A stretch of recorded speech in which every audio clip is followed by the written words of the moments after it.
What is up, my dudes, and the one girl who wants to see if I got canceled by Rock Nation? I didn't. I'm still here. What's up? This is Bike Spears and Brews. Let's kick that intro.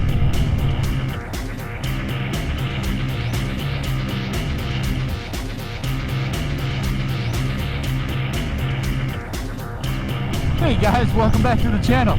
So, today we're taking things back to normal, which is, I don't know, like single-digit likes, single-digit comments, I'm sure. Yeah, back to normal, you know. And I want to talk about a few different things today.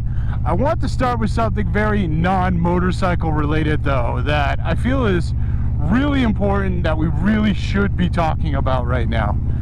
When the hell did mullets come back into like fashion? Like, who was driving through a trailer park and looking around and going, that's what I've been missing in life, that's what I need? It is. I was in a store the other day. I was getting rung up by some dude who had like the mullet going, and I was like, we're doing this? Like, this is really, like, I can't think of many other hairstyles out there that have ever been created that have like been dragged as hard as a mullet has. Like, holy crap. So today I want to talk about motovlogging, and when the investment is too much, when you've gone maybe too far into like creating that perfect motovlogging channel. This is actually brought up by part of my fan base here. Yeah, this guy, he was mad at me because my production value wasn't like up to his snuff, apparently. But it did get me thinking, like, you know, realistically speaking, I've got, you know, at the time of filming this, under 225 subscribers. The Rock video I just did was like the highest viewed video by miles. I think it's actually viewed more than all my other videos to date combined, and that's insane.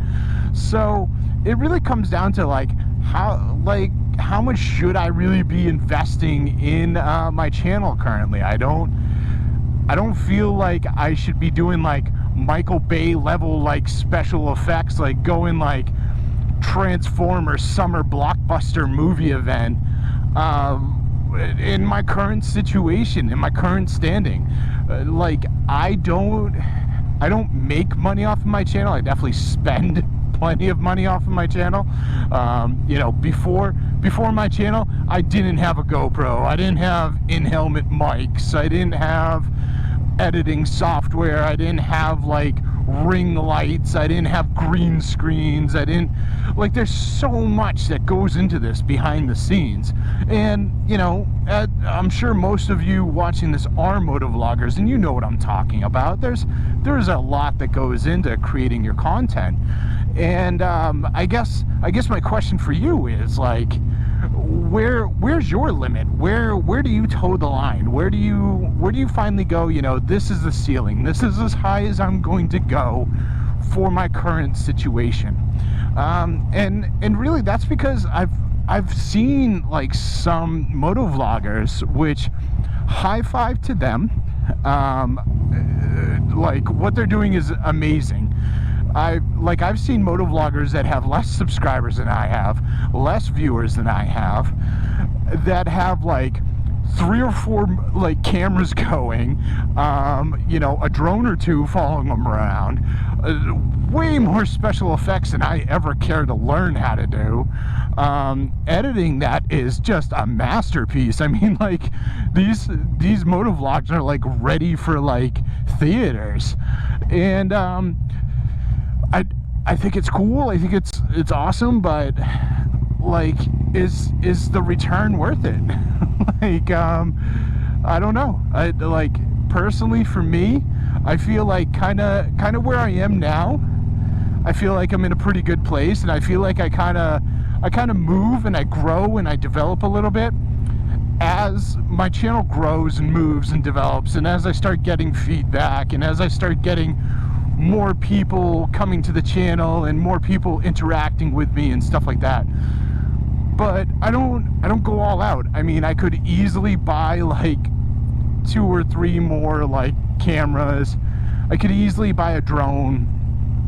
Like I could definitely do this. I'm not trying to like go all like waving my paycheck around or anything. That's just silly. There's no need for that ever.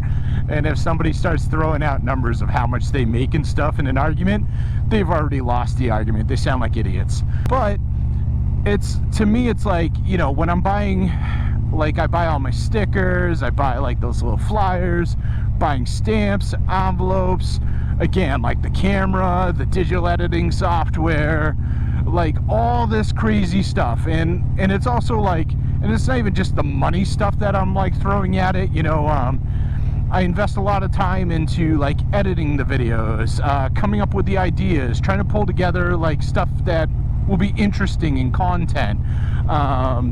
You know, the things like that, the extra work, the promotion, the getting out there and just kind of like, you know, advertising yourself. I mean, back in the day I used to be in like a local band, so I know that, you know, stuff like this, it's a lot of hard work, it's a lot of effort, and you get out what you put into it.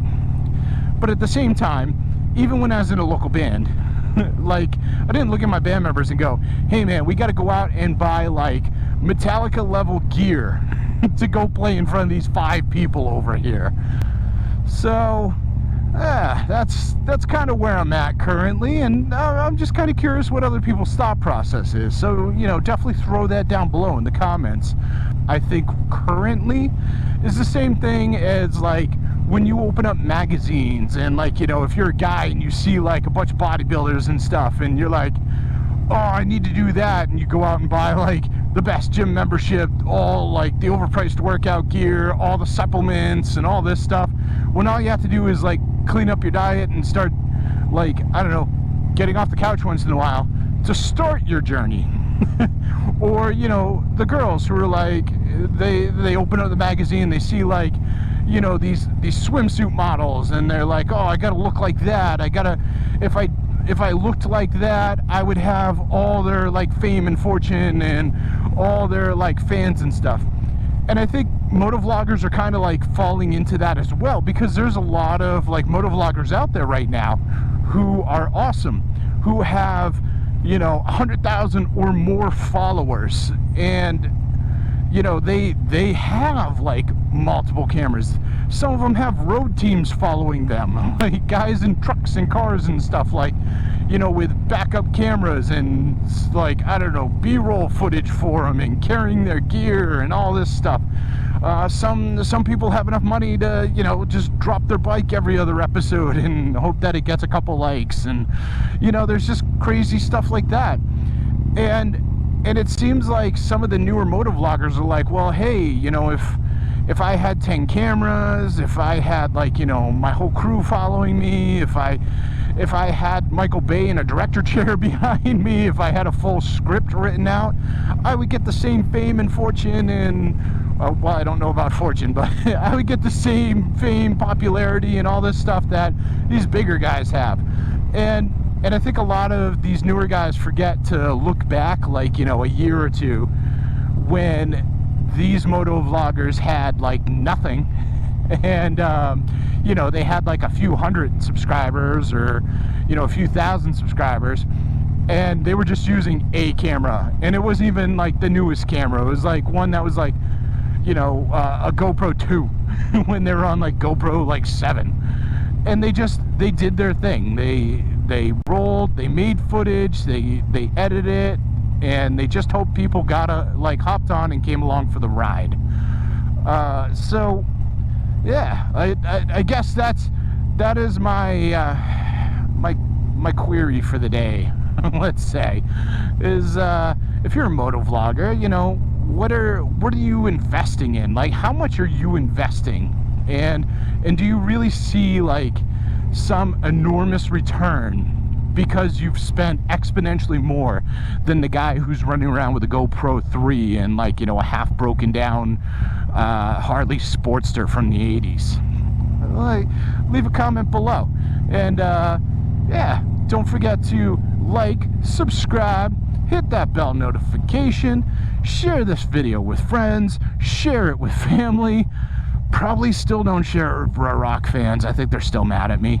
And I will see you guys all on the flip side.